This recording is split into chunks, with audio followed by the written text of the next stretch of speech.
पूछत जाने अजान जिमें व्याप्यों को शरीर। ये तड़क फड़क कैसी भी दे, ये तड़क फड़क कैसी भी दे, ये नगर है ना पहले जैसा, काया ही पलट गई इसकी।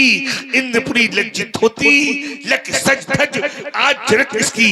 सब बासी प्रस्त दिखाते हैं, सब में अदम उत्साह भरा। मिथिला के कल कल में भी दे है हर छटा है ओज खड़ा। के उमड़ अचानक पड़ी यहाँ, के उमड़ अचानक पड़ी यहाँ। सुधा धार चश्मित दे, ये तड़क फड़क, ये तड़क फड़क, ये तड़क फड़क कैसी भी दे, कैसी सिग्नाशिक मुझे अवगत कराए।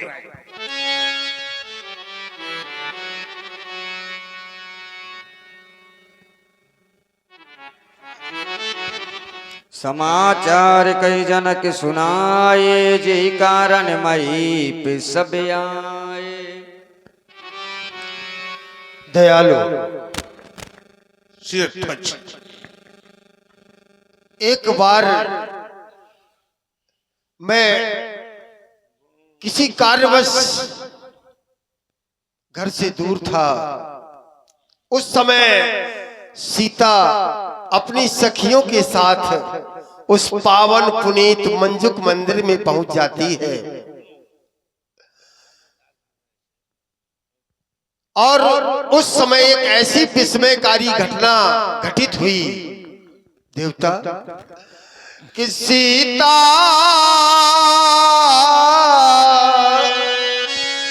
ये सीता ने उठा लिया अजगो लख कर ममधीरज छूट गया। तब मैंने कठिन प्रतिज्ञा की, क्या प्रतिज्ञा की? प्रण पूर्ति में अजगौ टूट गया।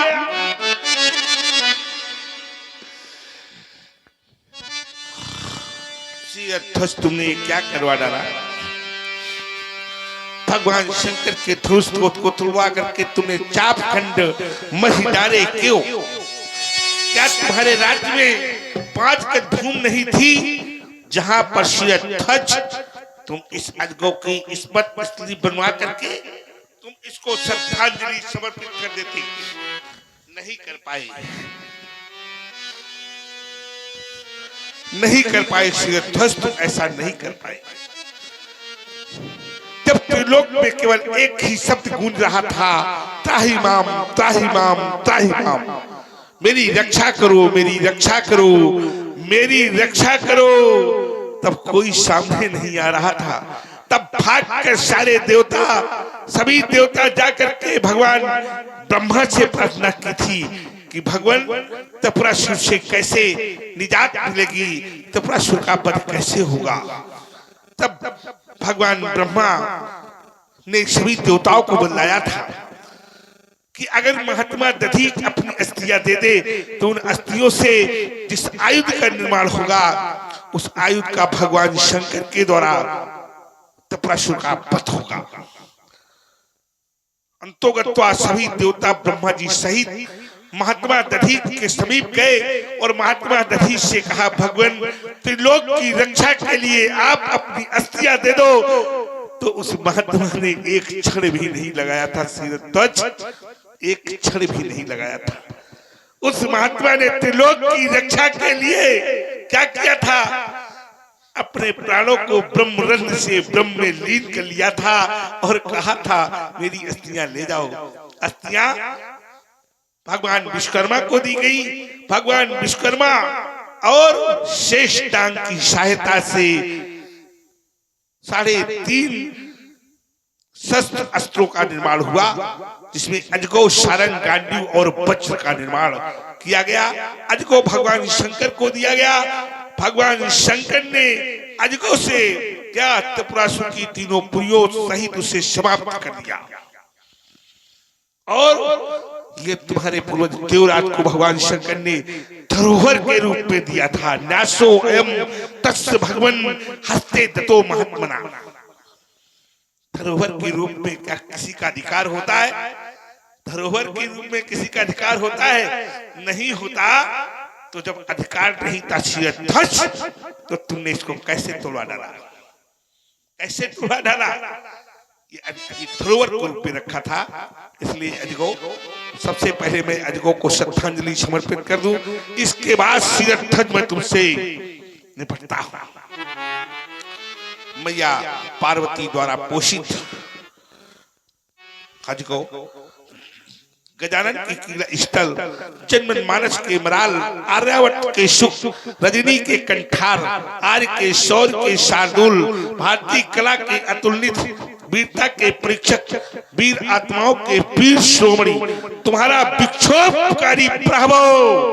एक बार तो पुकारा होता अजगो, एक बार पुकारा होता, एक बार अगर पुकार देते अजगो, देखता किसकी मैया ने दूध बुलाया था जो तुम्हारा खंडन करता, तुम्हें तोड़ता नहीं तोड़ सकता था मेरे रहते हुए अजगो। चला गया त्रिभुवन का रक्षक, चला गया त्रिभुवन का रक्षक, सबसे प्यारा बंधु हमारा, इतने पर भी हे शिव शंकर हिला नहीं कैलाश तुम्हारा। चला गया त्रिभुवन का रक्षक, सबसे प्यारा बंधु हमारा, इतने पर भी हे शिव शंकर हिला नहीं कैलाश तुम्हारा, हिला नहीं कैलाश तुम्हारा। अजगो इतना ही नहीं, क्या मैं तुम्हारी प्रभुता को नहीं जानता हूँ? जानता हूँ अजगो, जानता हूँ। ये आशुतोष के प्राण प्यारे, माँ पार्वती के हृदय दुलारे, क्या दुर्गति हो गई तुम्हारी,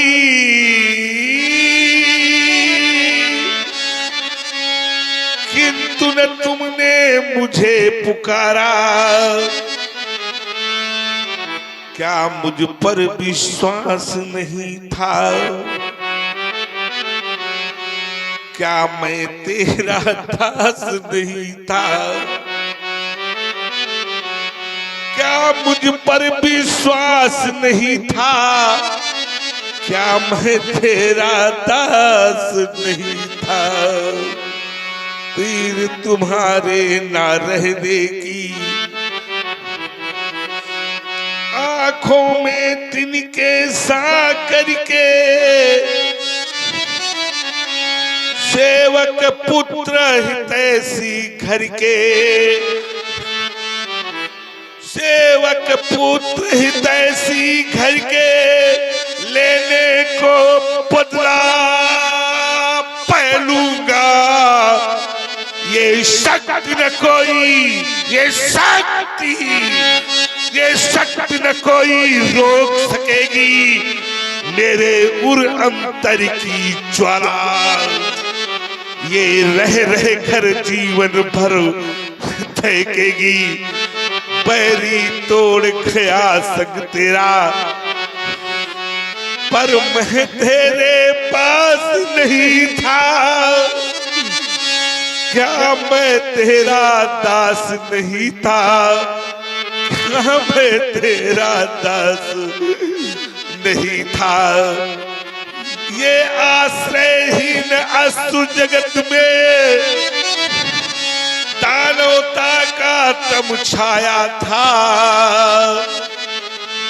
संतों की रक्षा का सार्थक मंत्र तुम्ही ने बतलाया था, यह मंत्र तुम्ही ने बतलाया था। तुमसे पहले भी पतझड़ था, पर हंसता मधुमास नहीं था। क्या मुझ पर विश्वास नहीं था, क्या मुझ पर विश्वास नहीं था, क्या अजगो मैं तेरा दास नहीं था। शोक ना भयो मोहि मात सिर छेदन में, शोक ना भयो मोहि भूपन के मुंडन के खंडन में, शोक ना भयो मोहि भ्रातन की सौगात में। अरे प्रभा मातंग परसों जगह कहे, सोई दुर्गत देख इस आयुध की, ये वज्रवत हृदय, ये वज्रवत हृदय, ये खंड खंड खंड भयो जाते, खंड खंड भयो जाते, खंड खंड भयो जाते। हाथी ऋषि बोले बचन कठोरा, कहु जड़े जनक धनुष के तोरा। बाल बाल से बाल, किसने तोला ये धनवा पुतंड, किसने कर दिया इसके खंड खंड, बोल शीघ्र बोल। बेग दिखाओ मोड़ न तो आजो, बोलता हूँ मैं जालई तबिराजो। देख दिखाओ शिक्ष मुझे दिखाया जाए, धनुष तोड़ने वाला कौन, नहीं तो सिरथाच जाऊंगा हिमालय, लाऊंगा वहां से हिमस्काए, ठाठूंगा तेरी नगरी में, देखता हूँ कहाँ का तू राजा कहलाता है। उल्टा हो मैं ही, जहाँ तक तेरा साम्राज्य है इसे मैं उड़ान पलट कर दूंगा। तेरी पुरा का जीवन, तेरी पुरा का जीवन मैं अस्त व्यस्त कर दूंगा, अस्त व्यस्त कर दूंगा। सिरथाच अस्त व्यस्त कर दूंगा। शीघ्र बोल किसने तोड़ा ये धनवा पुतंड। आज अगर किंचित मात्र भी तूने झूठ बोलने का प्रयास किया तो सिरथाच आठ में क्या क्या होगा इसका तुम्हें आभास भी नहीं होगा, आभास भी नहीं होगा। अतिदर उतर दे तृण पुनाही, कुटिल भूप हर्षि मन माही। सब है बिलो के लोग सब, जान जान की भीर। हृदय नारस विषाद कछु, बोले श्री रघुबीर। ये देवता श्री शंकर जी के धनुष को तोड़ने वाला कोई और नहीं, आपका दासी है भगवान। नाथु शंभु नाथ शंभु धनु भंजनिहारा,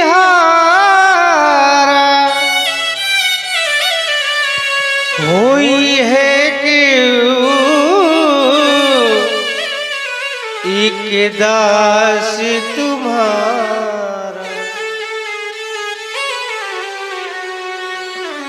आयसु का कहिए किन मोही,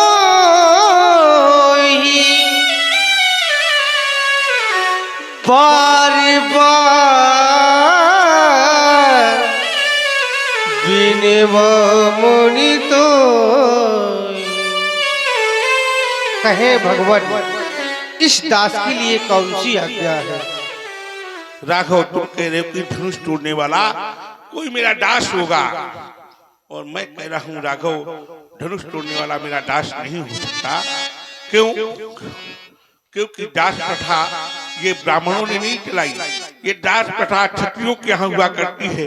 जिसको मन आया बरियाई सेवा करवाया और सेवा करने वाले को दास नामक संज्ञा से विभूषित कर दिया। लेकिन वही व्यक्ति जब एक ब्राह्मण की सेवा करता है तो ब्राह्मण उसे दास नहीं कहता, क्या कहता है भाई? सेवक सो जो करे शिवकाई, अरे करे नी कर करिए लड़ाई। राघव ब्राह्मण उसे सेवक शब्द से संबोधित किया करते हैं। तो यहाँ अगर वो मेरा सेवक है तो करे इन चरणों की सेवकाई। राघव यहाँ सेवकाई का कार्य नहीं किया गया है, यहाँ तो अर्घ का कार्य किया गया है। तो अर्घ करनी कर करे लड़ाई। सुनहु राम। सुनहु राम जही शिव धनु तोरा सहस बाहु सम सोर पुमोरा। सुनहु राम, सुनो राम राघव, जिसने भगवान शंकर के आयुध का खंडन किया है वो मेरा साधारण कोट का रिप नहीं है, वो मेरा साधारण कोट का बैरी नहीं है, वो मेरा साधारण कोट का शत्रु नहीं है। कैसा है राजेंद्र? तो शास्त्र निरूपण करता है कि सहस्त्र बाहु सब सो रिप मोरा। सहस्त्र बाहु के समान मेरा वो शत्रु है, रिपु है, बैरी है। जैसे मैंने सहस्त्र बाहु की सहस्त्र भुजाओं को इस प्रश्न के माध्यम से ध्वंस कर दिया था, वही हाल मैं धनुष तोड़ने वाले का करूंगा। सो बिलगाऊ बिहाय समाजा नत मारे जय हई सब राजा। राघव, सो बिलगाऊ, सो बिलक, बिलक माने अलग, कि तो वो समाज से अलग हो जाए और मेरे सम्मुख आ जाए और कहे कि धनुष मैंने तोड़ा है। अगर किसी परिस्थिति के कारण वो समाज से अलग नहीं आ सकता तो बिहाय समाजा, समाज ही चली जाए। और जब समाजें चली जाएगी तो यहाँ राघव कौन रह जाएगा? यहाँ राघव वही रहेगा जाएगा जिसको तुम कहते हुए है केऊ। कौन है केऊ? उस केऊ को मैं भी तो देखूं, उस केऊ को मैं भी तो देखूं राघव, जिसने पिया है सिन्नी मैया का दूध और पाला है सिन्नी मैया ने उस नहर को। मैं भी तो देखूं वो कौन है केऊ। और राघव, यह दोनों निर्देशों पर मेरे विचार नहीं किया गया तो मैं एक भीषण घोषणा करने जा रहा हूँ। नट मारे जाएंगे, सब सब सब सभी राजा मारे जाएंगे, कोई नहीं बचेगा। सबको मैं दंडित करूंगा, सबको सब। सुन मुनि बचने लखन मुस्काने बोले परसो धरही अपमाने।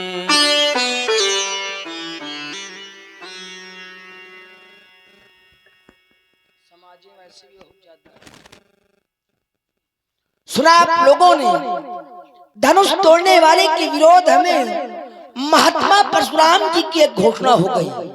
जय शिव धनु तोरा साहस बाहु समसो रिपु मोरा। सो बिलगाऊ बिहाई समाजा और नत मारे जय है सब राजा। बढ़िया, सुंदर, दिव्य, बढ़िया दंड विधान है, अच्छी न्याय संहिता है। जिस समय महात्मा जी कहते हैं सभी राजा मारे जाएंगे तो ध्यान मेरा जी, राम जी का आदेश है शॉर्ट करना जी, बिल्कुल ऐसा ही किया जाएगा।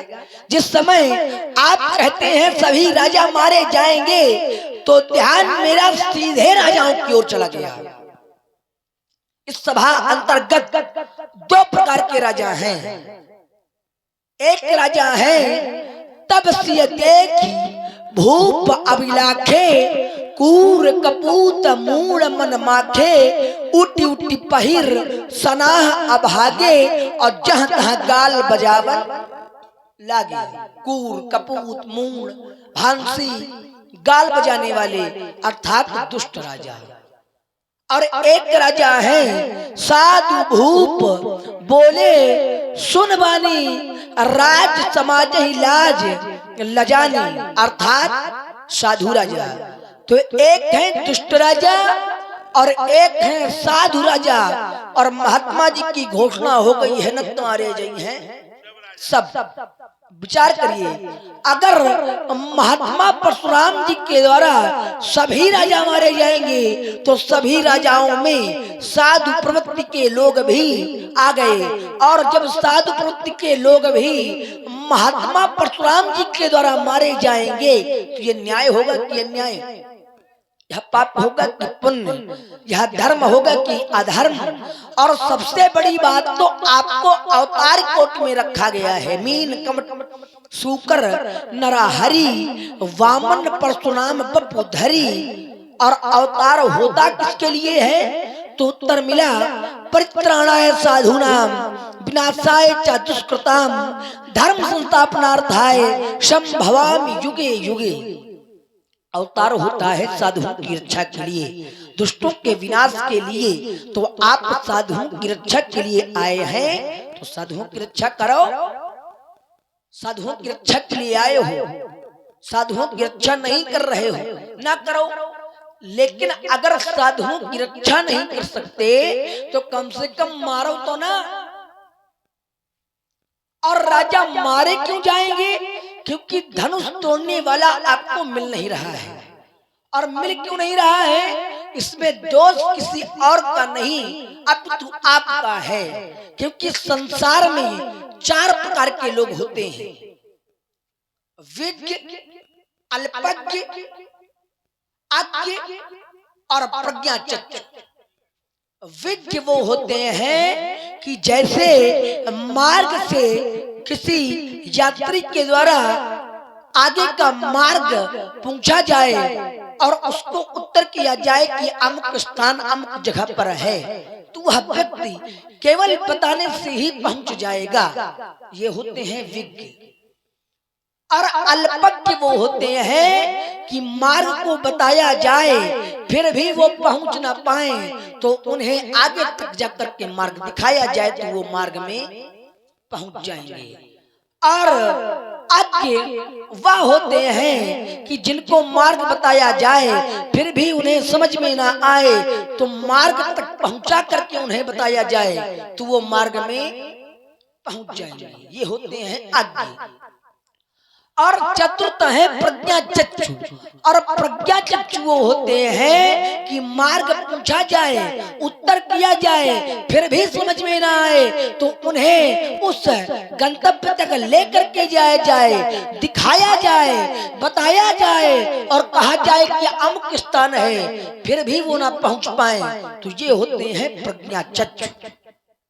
आज ऐसी ही स्थिति महात्मा परशुराम जी की लग रही है। मानो ऐसा लग रहा है कि जैसे प्रज्ञाचक्षु हो गए हैं। आप कहते हैं धनुष तोड़ने वाला सहस्त्राबाहु अर्जुन के समान मेरा बैरी है, रिपु है, शत्रु है। तो ध्यान मेरा सहस्त्राबाहु अर्जुन की ओर चला गया।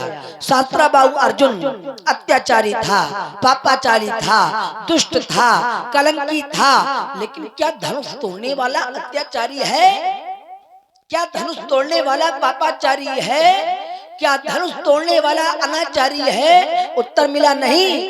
धनुष तोड़ने वाला तो गुरुओं की आज्ञा मानने वाला है, सदाचार के धरातल में खड़ा होने वाला है, माता पिता की आज्ञा का पालन करने वाला है, सनातन धर्म का पोषक है।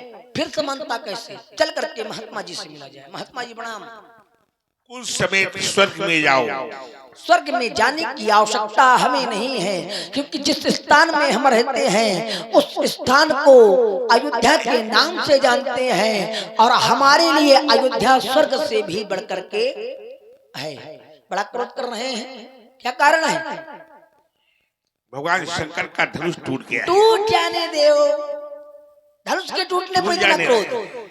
क्रोध का कारण धनुष का टूटना है। भगवान शंकर के धनुष का टूटना है। अगर क्रोध का कारण धनुष का टूटना है तो एक बात मैं आपको बता दूं, हमने अपने बाल्यकाल में एक नहीं, दो नहीं, अपितु बहु धनु ही तोड़ी।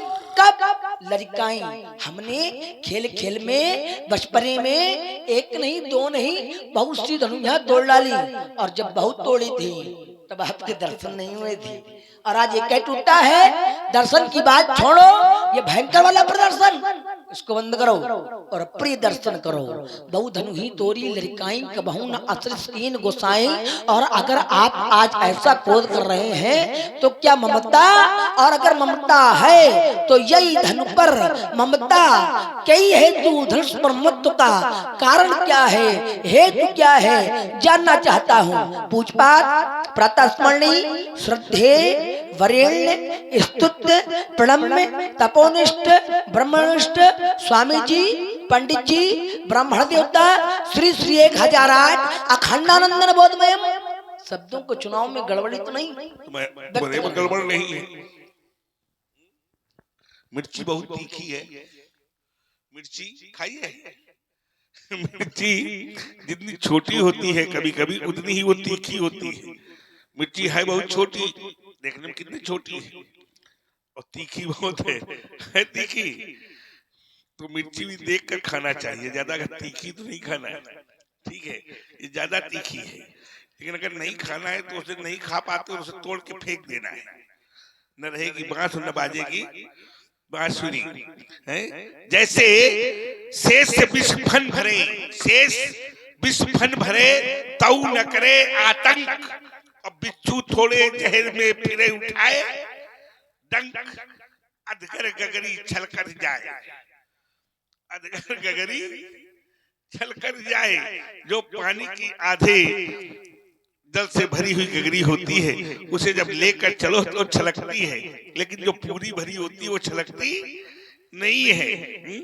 बालक ने बहुत बिंदु दिए। बालक ने कहा कि यहाँ दो प्रकार के राजा हैं। एक प्रकार के राजा कौन से बताए? तब सिए देख भूप अभिलाषे कूर कपूत मूल मन माखे ले उछलाए सी कह को। आगे नहीं बढ़ रहा है। वो राजा इनकी भी स्थिति खराब किए हैं। क्या कह रहे हैं वो राजा कह रहे हैं कि ले उछलाए सी कह को धारी बांधो न बालक दो, और जब विदेह कच करे सहाई तो जीतो समर सही दो। भाई तो बेटा हमारी कृपा हो गई, हम आ गए। नहीं, बड़ी स्थिति इनकी खराब होती। दो प्रकार के राजा कहने योग्य तुम नहीं रहते। क्या कह रहे लोग? ले उछलाए सी के को, सीता को छुड़ा ले हैं, और धन बांधो न बालक दो, तो राजा के दोनों लड़कों को बांध लो। यहाँ के वही कूर कपूत लोग कह रहे तब सी देख भूप अभिलाखे कूर कपूत मूल मन माखे। यही तो कह रहे हैं। अगर ना आया होता तो बेटा देखो इधर, जो पटुआ इस पढ़ रहे हो ना, ये पड़ा बंद हो जाएगा। एक खम्बा में बंधे होते हो तुम, और एक खम्बे में बंधा होता तुम्हारा भैया राम, अब बीच में कहीं बंधे हो बाबा विश्वामित्र। कहीं नीम का पेड़ है भैया? कहाँ? अरे सामने ही लगा है बढ़िया नीम। भैया शीतला का वास है। किसमें? नीम में। किसका वास होता है? भैया शीतला का वास होता है। नीम के वृक्ष के पेड़ छूटे हैं तो जो है बढ़िया नीम के गोजा टूट टूट कर आ रहे होते हो, दोनों भाइयों के ऊपर अच्छी सेवा हो रही होती। वो मैं आ गया, प्राण बच गए कि नहीं? प्राण बच गए। ले उछला है सी के को। तुम्हारे सामने जब ये कहा जा रहा था लक्ष्मण, तो तुमने अपने वीरता का प्रमाण नहीं दिया। कहा जा रहा है कि ले उछला है सी के को। हमारे सामने कोई कह दे कि अमुक बहन बेटी को छुड़ा लो, मैं अगर उसके गर्दन में फरसे न मारूं तो कहना। अगर नहीं मारता हूं तो मुझे अपने गर्दन में फरसा मार लेना चाहिए। अगर हमारी माँ बहन बेटियों को ऐसे कहा जाएगा कि ले उछला है सी के को, और हम बैठे बैठे सुनते रहेंगे, तो धिक्कार है हमारी वीरता को, धिक्कार है हमारे पौरुष को, धिक्कार है हमारे महत्वाकांक्षा को, धिक्कार है। और तुम बैठे बैठे सुनते रहे और हमारे सामने खड़े होकर पटुआ पढ़ना लगे। उसी समय उनको जवाब देना था। अगर मेरे सम्मुख को ऐसा बोले तो मैं उनको पकड़ूं, पहले पटकूं, फिर उनके गर्दन पर अपनी लात को रखूं। क्यों? ये भारत देश है। भारत देश में जब पुरुष की दृष्टि पर स्त्री पर पड़े तो कहां पड़े? पैरों में पड़े। कहां पड़े? मुख में ना पड़े। ये वो भारत देश है और यहाँ की संस्कृति यही है। हम सभी को यही करना चाहिए, पर स्त्री को कभी देखना नहीं चाहिए, शास्त्री कहता है। तो यहाँ तुम कह रहे हो कि जो ये दो प्रकार का राजा है, तुम कह रहे साधु राजा, आप दुष्टों को मारोगे तो ठीक है, अगर साधुओं को मारोगे तो आप अवतार कोट के हैं, आप क्या अपने अवतार के साथ निर्णय कर पाएंगे? बेटा जब तुम ये जानते हो मेरा अवतार है, तो ये भी जान लो कि अवतार के द्वारा गलत नहीं हो सकता। अवतार के द्वारा गलत नहीं होता, हो सकता है अवतार के द्वारा गलत नहीं होता। तो तुम कह रहे हो कुछ साधु राजा भी मारे जाएंगे। हाँ मारे जाएंगे। क्यों मारे जाएंगे? अगर कोई अपराधी को छिपाएगा तो अपराधी को जो छिपाता है वो भी अपराधी माना जाता है। माना जाता है। अगर अपराधी को आपने शरण दे दी तो फिर आप भी उसमें शामिल हो गए कि नहीं? तो साधु राजाओं ने हमको नहीं बतलाया कि धनुष किसने तोड़ा है। जब साधु राजाओं ने मुझको ये नहीं बतलाया कि धनुष किसने तोड़ा है, तो वो भी साधु नहीं रह गए, वो भी हो गए असाधु। और वैसे भी आजकल बहुत साधु बहुत अंदर बंद है कारागार में, बंद नहीं बंद, वो भी साधु थे।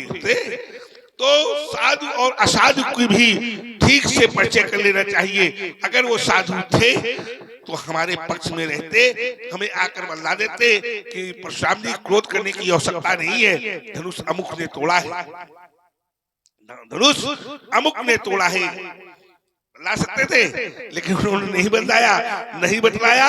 आशय धनुष तोड़ने वाले को उन्होंने भी छिपाया, तो वो किसकी गणना में आ गए? वो भी अपराधी की गणना में आ गए। तो बेटा वो साधु हो चाहे असाधु हो, मारे सब जाएंगे, कम मारे जाएंगे। जब धनुष तोड़ने वाला नहीं मिलेगा तब मारे जाएंगे। हमने एक विकल्प दे रखा है कि जब मारे जाएंगे, जब वो नहीं मिलेगा, तब धनुष तोड़ने वाला जब नहीं मिलेगा तब वो सब राजा मारे जाएंगे। मेरा बिंदु ये था। पहली बात का तुम्हारे उत्तर। तुम दूसरी बात तुमने रखी कि 4 प्रकार के लोग होते हैं, किसी को बताने से समझ जाता है, अज्ञ और प्रज्ञा चक्षु, 4 प्रकार के लोग बताया है। बेटा उनमें से मैं क्या हूँ? क्या तुम क्या समझ रहे हो? मुझे प्रज्ञा चक्षु समझ रहे हो? नहीं, मैं क्या हूँ? तो शास्त्र क्या कहता है पता है? शुद्ध प्राण उभयो नेत्रो ब्राह्मणा नाम प्रकृता एकेन विफला काणा दुभ्याम अंधः प्रकृता। शुद्ध और प्राण, शुद्ध माने वेद और प्राण, ब्राह्मण के 2 नेत्र हैं। पहली बार सुन रहे होगे तुम। शुद्ध और प्राण उभयो नेत्रो, शुद्धि मतलब वेद और प्राण ब्राह्मण के 2 नेत्र हैं। अगर एक नहीं है तो एकेन विफला काणा, एक नहीं है तो काना, और दोनों नहीं है तो अंधा। ब्राह्मण को अगर वेद नहीं आता तो काना, और वेद और पुराण दोनों नहीं आते तो क्या है वो? अंधा। लेकिन ब्राह्मण वेदों से ही जान लेता है, वेद से ब्राह्मण जान लेता है। कैसे? तो शास्त्र कहता है गंधेन गावा पश्यन्ति, गंधेन गावा पश्यन्ति वेदो पश्यन्ति ब्राह्मणा राज्ञा भित्ता पश्यन्ति और चक्षु पश्यन्ति इतने जना। गंधेन गावा पश्यन्ति, गाय के आंखों में पट्टी बांध दीजिए और कई बछड़े छोड़ दीजिए गाय के पास। गाय सबको दूध नहीं पिलाएगी, गाय उसी को दूध पिलाएगी जो गाय का बछड़ा होगा। है तो गंधेर गावा पश्यन्त, गाय गंध से जान जाती है कि मेरा बछड़ा कौन है। वेदो पश्यन्त ब्राह्मणा, और वेद से ब्राह्मण जान लेता है कि कहाँ क्या हो रहा है। समझ ले? राज्ञा भित्ता पश्यन्ति, राजा किससे जान लेता है? मंत्रियों से। राजा मंत्रियों से जान लेता है कि मेरी प्रजा को कष्ट है, कि प्रसन्नता है, दुख है कि सुख है, जान लेता है। और चक्षु पश्यन्ति त्रिजना, इन नेत्रों से हम देखते हैं तभी जान पाते हैं, देखते हैं तभी जान पाते हैं। इसलिए बेटा दूसरी बात का उत्तर तुम्हारी। आगे चलो, जितना बोगे सब काटना पड़ेगा। ये देख लो, मैं सूक्ष्म भूमिका दे रहा हूँ, इसे और छोटा कर रहा हूँ। इसके आगे चलो, बालक के मुख्य बिंदु पर आते हैं। बालक कह रहा है कि जो है एक बिंदु और इसने दिया था, कहा था कि शास्ता बाबू तो क्या अत्याचारी था, शास्ता बाबू तो पापाचारी था, शास्ता बाबू तो ब्राह्मण विरोधी था। ना, शास्ता बाबू ऐसा नहीं था, मैं इसका खंडन करता हूँ। शास्ता बाबू अत्याचारी नहीं था, लेकिन शास्ता बाबू ने मेरी गाय कामधेन को देख करके उसके मन में लोभ आ गया, लालच आ गया। और लालच जब आ गया तो हमारे पिता से जबरन को कामधेन को छीनना चाहा। पहले मांगा, जब मेरे पिताजी ने नहीं दिया तो उसने जबरन छीन लिया, और जब छीन लिया, यही अपराध है उसका। गाय को छीना, तो मैं जब गाय लेने के लिए पहुंचा तो वो नहीं माना, तो मैंने उसका वध कर दिया और अपनी गाय कामधेन को ले आया। और जब मैं अपनी कामधेन को ले आया तो उसके पुत्रों ने मेरे पिता का वध कर दिया, और जब उसके पुत्रों ने मेरे पिता का वध कर दिया तो मैंने उसके चारों पुत्रों का वध कर दिया और उसकी 70 अक्षौरी सेना का मैंने विनाश कर दिया। फिर इसके बाद चला ये प्रश्न, क्यों चला? क्योंकि मेरी माँ ने 21 बार मुष्टिका का प्रहार अपने पक्ष स्तर पर किया था। जब माँ के 21 बार मुष्टिका का प्रहार मैंने पक्ष स्तर पर देखा पिता के मरने पर, तो मैंने उसी समय सौगंध ली ये 21 बार पुरुष चलेगा। कितने बार इस भूमंडल पर घूम घूम कर मैंने 21 बार इस पुरुष का प्रहार किया। क्या मैंने सभी क्षत्रियों को मारा? नहीं, मैंने उन क्षत्रियों को मारा जो क्षत्रिय अत्याचारी थे, पापाचारी थे, आतताई थे। उनको मार करके जो तुम सूत्र पढ़ रहे हो, परित्राणाय साधूनाम विनाशाय च दुष्कृताम धर्म संस्थापनार्थाय संभवामि युगे युगे, है तो उसी की मैंने स्थापना की, धर्म की मैंने स्थापना की। और इसके ऊपर वाला एक सूत्र और पढ़ लेते तो स्पष्ट हो जाता अवतार क्या होता है। इसके ऊपर का एक सूत्र और है, यदा यदा ही धर्मस् ग्लानिर्भवति भारत अभ्युत्थानम ही अधर्मस् तदात्मानं सृजामहे। जब जब होए धर्म के हानि, बाढ़ई असुर अधम अहिमानी, करई अनीत जाए नहीं बरनी, सीधई विप्र सुर धरनी, तब तब प्रभु धर्म मनुज शरीरा, और हरे ही कृपा निधि सज्जन पीरा।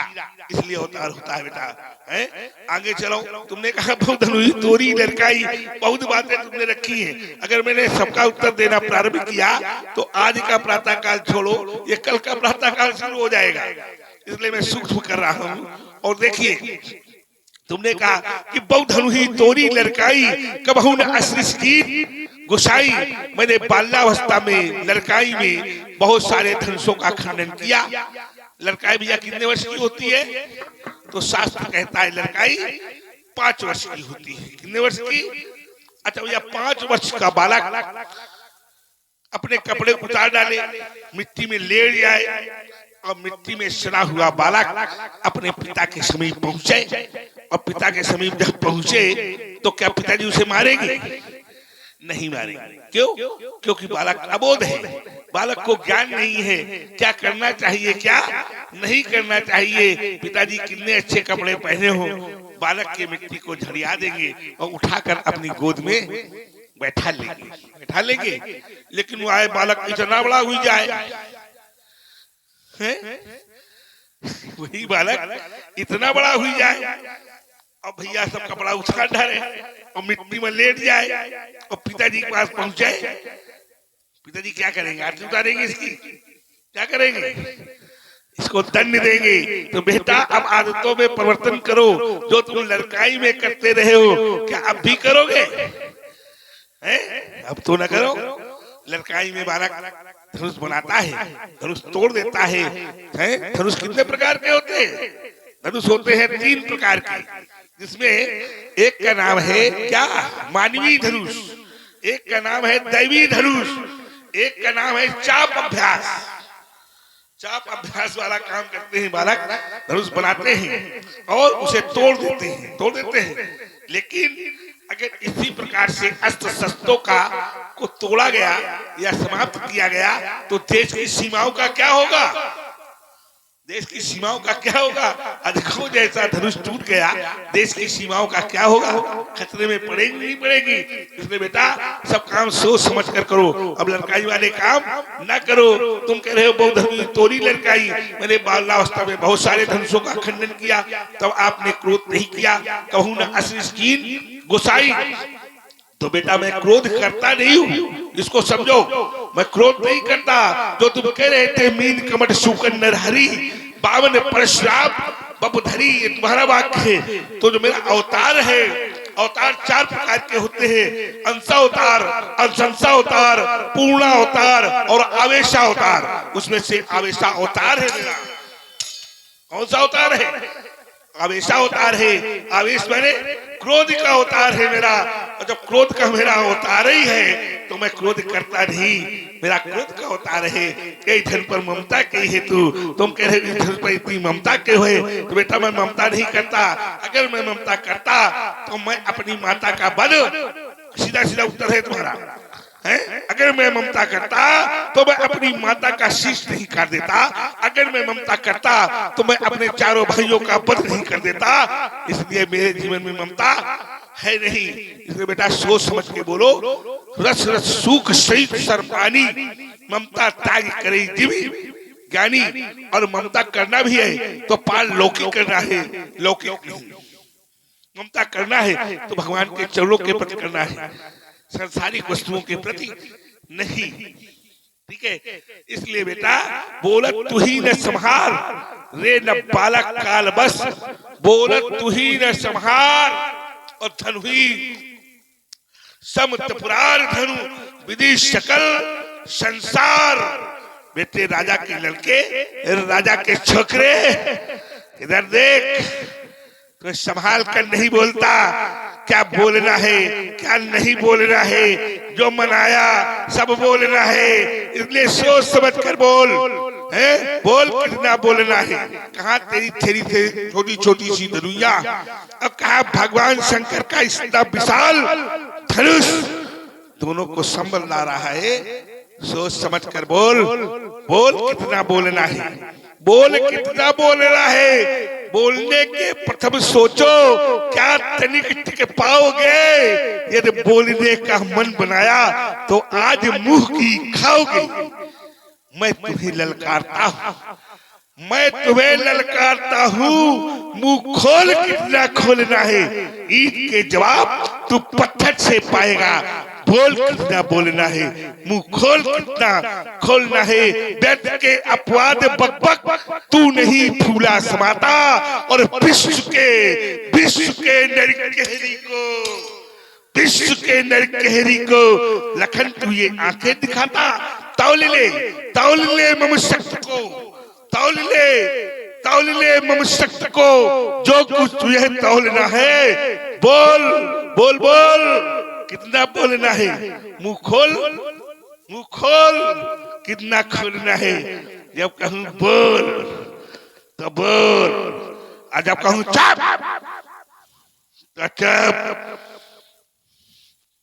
देखना धड़कन भी बढ़ गई है, ज्यादा न बढ़ जाए, हैं? अब बोल, जब कहूं बोल तब बोल। अब बोल, क्या बोलना तुझे। हंसे इतना कि रोने को मजबूर हो गए, पास इतना कि दूर हो गए। और जिन कांच के महलों में हमें गर्व था, आज एक ही टक्कर में चकनाचूर हो गए। आइए, बढ़िया सभा का स्वरूप बढ़िया बना हुआ है। महात्मा परशुराम जी की वार्ता को सभा अंतर्गत बैठे प्रत्येक जीव ने बड़े ही ध्यान पूर्वक सुना और उसको समझा भी। आइए, वैचारिक द्वंद्व है और अच्छे श्रोता बैठे हैं। ऐसी समाज, ऐसे लोग बहुत ही कम स्थानों पर मिलते हैं।